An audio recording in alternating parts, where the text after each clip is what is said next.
ব্যক্তি জীবনের আলোচনার মধ্যে নতুন সংবাদ দিলেন শবনম বুবলী। যুক্ত হয়েছেন নতুন ছবিতে, নাম পুলসিরাত। শনিবার সামাজিক মাধ্যমে এই খবর জানিয়েছে অভিনেত্রী। নিজের ফেসবুকে বুবলী লিখেছেন, আমার নতুন ছবি পুলসিরাজ, সবাই আমার জন্য দোয়া করবেন। সিনেমাটি পরিচালনা করবেন রাখাল সবুজ। এর কাহিনী চিত্রনাট্য সাজিয়েছে আনন্দ জামান। ছবিটি নিয়ে সংবাদ মাধ্যমে বুবলী বলেন, পুলসিরাত একটি ভালো গল্পের সিনেমা হবে। নতুন বছরের শুরুতে শুটিং শুরু হবে। এই সিনেমা সংশ্লিষ্ট পরিচালক থেকে শুরু করে পুরো টিমকে দারুণ লেগেছে, কারণ তারা থিয়েটারের মানুষ।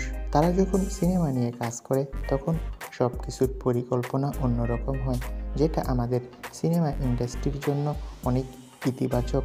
আশা করছি পুলসিরাত ভালো একটি সিনেমা হবে। এই সিনেমার জন্য শীঘ্রই প্রস্তুতি নেব। এদিকে বুবলীর হাতে আছে তুমি যেখানে আমি সেখানে, খেলা হবে সহ বেশ কয়েকটি ছবি।